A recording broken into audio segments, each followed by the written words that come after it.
The Lord showed me something and He confirmed that I can share it. There's something coming. At first, it will seem like a new thing.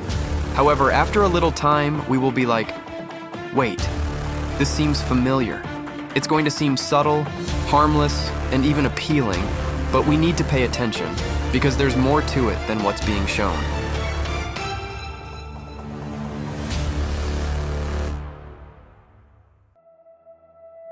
In what I saw, there was a museum and they were preparing to display a few items.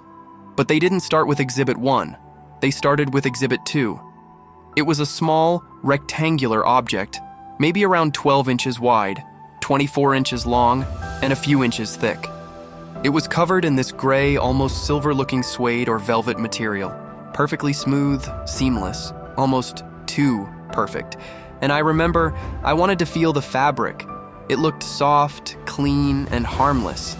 There were hands in white gloves tending to it, presenting it carefully.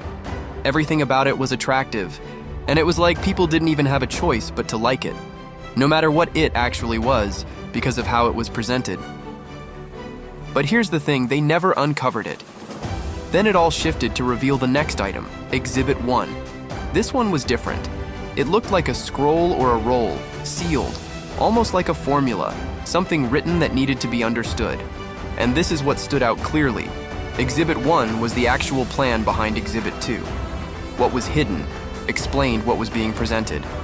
But I noticed that Exhibit 1 wasn't appealing. It didn't draw people in.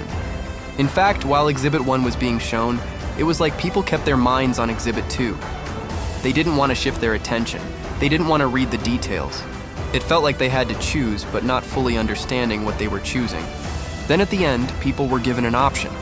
They could go online, a website or video page to learn more. There were several videos, around 12 or 13 total. But here's what stood out. The video about Exhibit 2 had millions of views. Everyone was drawn to it. The one about Exhibit 1, only a fraction of that. And the deeper videos, barely any attention at all. Almost no one wanted to read the details, and even fewer wanted to truly understand it. And this is what I felt clearly. There's something coming that will be presented, not in the way we expect. Not gold, even though we live in what many would call a golden age, but silver. Smooth, seamless, soft, and attractive. Almost impossible to reject. But there's more to it than what's being shown. And the warning is this. When you see something like that, something silver, smooth, presented perfectly, don't just focus on what looks good. Go deeper, read the details, and look at the plan behind it, because what's being presented is only Exhibit 2.